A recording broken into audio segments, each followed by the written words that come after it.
Teddy tells his autistic cousin Dawn about the government manipulating food supplies.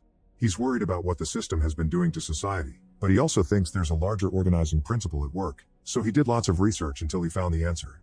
Teddy says that it's up to him and Dawn to make things right, thus they start exercising for a big mission. Later they go to the hardware store to get some tools and to a thrift store to get some costumes. During lunch, Dawn admits he's afraid they'll get caught and he's unsure if he can do this. Teddy hugs him and showers him with compliments to convince him to help. In the evening, Teddy tells Dawn that they must have no distractions. This means no more gaming, no smoking, and no screens unless it's for research. He also thinks they should get a special chemical injection that will castrate them so they won't think about getting naughty. Dawn doesn't like the idea, but Teddy changes his mind with a rant about being free from biological imperatives and the myths of monogamy. Then they give each other the shot. Meanwhile, Michelle, CEO of the pharmaceutical megacorporation Oxalith, goes through her daily routine in her fancy house. She also exercises, but she has advanced machines, a sparring partner, and plenty of supplements to take with her breakfast. Afterward, she goes to the office and records a video to promote her company. Her team has written a script that makes her sound like a kind person who cares about hiring minorities, when actually she's only nice on camera. The rest of the time she's very nasty to her employees. In the afternoon, Michelle drives home and doesn't see Dawn and Teddy hiding nearby. They wait until she parks to jump on her, but Michelle uses her training to defend herself. She brings them both down and runs to her door, but Teddy recovers quickly and tries again. Michelle brings him down once more and runs to her backyard, where Teddy tackles her into the bushes. This time, when Michelle frees herself and runs, she quickly collapses because Teddy has managed to inject her with a sedative. The cousins put Michelle in her own car and drive away. Dawn starts shaving Michelle's hair because Teddy thinks they can use it to track her just like GPS. When they get home, they burn their costumes and drop Michelle in the basement. It's then revealed that Teddy thinks aliens are behind all conspiracies and that Michelle is one of them. He points out what he considers proof of an alien in a human body, such as narrow feet, thin cuticles, a slight overbite, semi-obtruding earlobes, and high hair density. Then they cover her body with a cream that supposedly blocks her nervous system and tie her up to a mattress. In the evening, the boys put on suits before going back to the basement. When Michelle finally wakes up, Teddy welcomes her to the headquarters of the human resistance and explains that she must respect the human rights listed in the Geneva Conventions in spite of her being an Andromedan alien. A very confused Michelle asks what happened to her hair and Teddy says they shaved it to stop her from contacting her mothership. Without showing any fear, Michelle points out that she's an extremely important person, so the FBI will be searching for her soon. However, Teddy just laughs and says she's good at pretending to be human.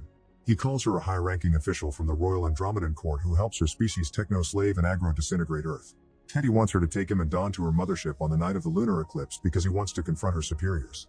When Michelle denies being an alien, Teddy says he's done thermal imaging on her face and found Andromedan code on her Instagram. He then drops a recorder and announces that they'll give her the night to prepare a message for her emperor so they can board the ship and ask the aliens to leave Earth.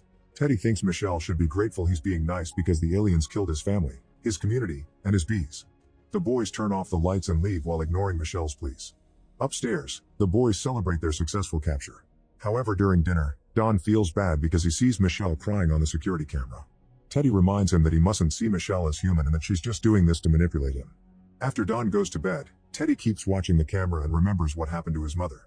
Sandy participated in a clinical trial for Oxalith even though she didn't believe in traditional medicine. She taught Teddy that companies made the diseases to then sell the cure, and she was only participating in the trials to get money to feed him. Unfortunately, this has left her in a coma. The next morning, the cousins make Michelle reapply the cream all over her body. With only 3 days left before the eclipse, Teddy goes to work on his bicycle while listening to alien conspiracy podcasts. He's pulled over by Officer Casey, who used to babysit Teddy back in the day. Casey just wants to check on him and make sure Dawn is doing well, but Teddy ends the conversation quickly to avoid suspicion. It's then revealed that Teddy works in an Oxalith warehouse. When a coworker complains about a cut she got while working, Teddy reminds her to file a report to fight the horrible system. During his lunch break, he watches the news and learns that Michelle has been reported missing but there are no leads. Later at home, Teddy takes care of his bees before asking Dawn about Michelle. So far she hasn't eaten or relieved herself, so Teddy thinks she's trying to earn pity.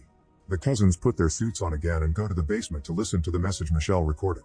She said she's an alien and that her mothership will come for them, but Teddy thinks it's too basic and scolds her for not using the alien language. Michelle reminds him that she can't do that because she's not an actual alien, so Teddy furiously throws the recorder on the floor. Then Michelle explains she's a chemist but she also has a psych degree, so she can tell what's happening. She theorizes that Teddy only consumes internet content that validates his beliefs and it's warped his sense of reality. This makes him go on a rant about corporate speech, and when Michelle replies with sarcasm, he gets so angry that he starts bashing a chair on the floor and throws it over Michelle's head. She apologizes and asks him to have a real conversation with her, wondering if he wants money or power, but Teddy continues to rant. When Michelle calls him mentally ill, Teddy slaps her. Afterward, Teddy hides in his car to throw a tantrum. He tells Dawn about the YouTubers he followed to learn about the existence of aliens, but also clarifies that he was the one who came up with the method to identify them. He hopes that when the aliens read his thoughts during the negotiations, they'll see that humans have honor and dignity, so they deserve a chance. Dawn asks what life will be like in space, but Teddy explains they'll be out there only for a few hours for the negotiations. Then they must come back to build an improved society. When Dawn admits he's been feeling strange since they got the castration shots, Teddy assures him that it's normal and everything will be fine. The next morning, Michelle keeps trying to break her restraints to no avail. The cousins come back and Dawn has a gun, so Michelle tells them that she wants to start over and admits she's an alien. This isn't enough for Teddy, who decides to strap her to a chair to put her under electroshock torture. To cover her screaming, he plays music at full volume. Dawn is very uncomfortable with all this, yet Teddy tells him they must do what is necessary. Michelle is in extreme pain, and it only gets worse because Teddy keeps increasing the power to the point that the lights flicker. When Dawn tries to stop him, Teddy slaps his hand away. Eventually, the power in the whole house starts failing and electric connections are dangerously sparking. Teddy is in shock, so Dawn finally gets to cut in and turn the machine off. He calls Teddy out for almost killing Michelle. However, Teddy insists he's wrong. He cleans the blood from Michelle's mouth and apologizes while calling her Your Majesty. He believes that her high pain tolerance means she's alien royalty and not just a general like he first thought. Another flashback shows that Michelle covered up the incident that severely hurt most of the trial patients. To keep everyone silent, she agreed to pay for the victims' medical expenses until they improve. On the day before the eclipse, Teddy goes shopping. Later at home, he covers all the doors and windows before letting Michelle out of the basement. He wants to treat her like the royalty she is, so he lets her have a shower and even brings her clothes and a wig. Michelle is disgusted by the clothes because they're from the thrift store and turns down the wig. They strap her legs to a chair for dinner and she starts some friendly chatter with them, praising their nice home and their activism. She shows respect for bees as an organized society, but Teddy thinks she only finds them easy to exploit. The mood gets tense when Teddy points out that climate change is killing the bees and Michelle's company is one of the main offenders because of their pesticides. An argument ensues and Michelle decides to bring up Sandy, insisting the trials have been necessary to cure people and that her company has been nothing but helpful with the victims. Teddy grows angrier with each word and finally snaps, jumping across the table to tackle her. He starts choking Michelle and Dawn doesn't know what to do besides begging him to stop. In the struggle, Michelle's restraints break from the chair, so she uses the chance to stab Teddy's arm with a fork and tries to run away. Teddy immediately chases her around the room and they end up fighting on the floor again, so Dawn finally intervenes by knocking Michelle out with his gun. At that moment, Casey rings the bell but nobody answers. Worried, he walks around the house noticing all the covered windows until Teddy finally opens the back door. Casey invites himself in, so Teddy rushes to turn off the security camera. When Casey notices the strap on the chair, Teddy claims that it used to be for his mother because she had fits while sick. Then Casey explains he's patrolling the neighborhood because Michelle's phone pinged a cell tower in this area and her car was seen down the road. He's been asking the locals if they've seen anything and Teddy of course says he hasn't. Getting nervous and awkward, Casey admits that he came to check on Teddy because he feels guilty. It turns out that he took advantage of the boy when he babysat him and he's been trying to make up for it since then. He apologizes for everything and swears he didn't do it to any other kid. Teddy is worried about Casey getting suspicious, so he claims to forgive him and takes him outside to show him the bees. In the basement, Michelle wakes up and sees Dawn with his gun pointed at her. She starts talking gently to him, calling him brave and thanking him for treating her nicely.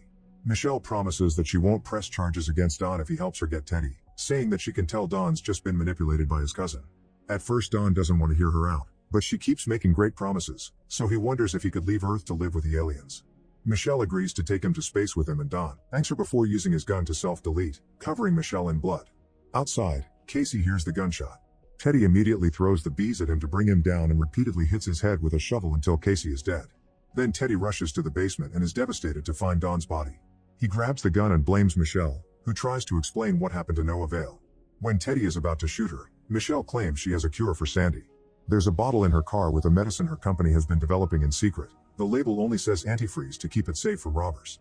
A desperate Teddy hits Michelle's leg with the gun for what she did to Dawn. Then he runs to find the car in the hiding spot in the woods. He grabs the bottle and rushes to the hospital, where he injects the liquid into Sandy's IV. Unfortunately, the bottle is normal antifreeze and Sandy's body shakes for a few seconds before she dies. Teddy freaks out and escapes through the window. Back in the basement, Michelle checks Dawn's body with her foot and finds the handcuff keys. She frees herself and starts looking for an exit. There's a hidden door behind a mattress, and when Michelle peeks inside, she's horrified to find several human parts in jars. There are also binders with photographs of bodies and plenty of notes. It turns out Teddy captured many people believing they were aliens and chopped them to study them. At that moment Teddy comes back with the gun and Michelle asks how many of his victims were aliens, so he answers 2. He tries to yell at her for Sandy's death, but Michelle yells back to make him shut up. She says that the Andromedan Emperor found Earth when it was just dinosaurs and her people accidentally spread a virus that caused their extinction. The Emperor felt so guilty that he created a life very similar to Andromedans, which happened to be humans. The first society was Atlantis, and they worshipped the aliens like gods. However, humans grew greedy and violent, which resulted in a nuclear war. Only a few humans survived thanks to an ark and they rebuilt, but society never got better. They continued to destroy the planet with wars and pollution. Most of the Andromedans want to eliminate the human race for their behavior, but the Emperor thought there was hope and told his people to do some experiments to find a cure for the violence gene. That experiment had been the trial Sandy joined. Michelle is supposed to report to her leader during the eclipse and agrees to bring Teddy along. She puts on a wig and her original clothes, then she takes Teddy to the company building in her car. All guards and employees are shocked to see her, but Michelle assures them that everything's fine and even tells them to go home early. In the office, Michelle closes the curtains for privacy and says that her calculator is an alien device in disguise before she starts typing the code to contact the mothership. Teddy then announces he's ready for any possible issues and reveals he has a bomb under his jacket. Michelle makes him get into her closet, claiming it's the teleporter that will take him to the ship. Teddy follows her instructions and closes the door, so Michelle presses a button on the calculator. The bomb explodes and Teddy's head flies out, knocking Michelle out. An ambulance soon arrives to take Michelle away and all the employees clap for her bravery. When Michelle wakes up, she ignores the doctors and jumps out of the ambulance in the middle of the street. She returns to her office and enters the closet, which she activates with the calculator. Suddenly she appears in the mothership, confirming that her story is true. It turns out she is the Andromedan Empress, and she couldn't contact her people because she lost her hair. The council informs her that all the experiments failed, so Michelle decides it's time for humans to disappear.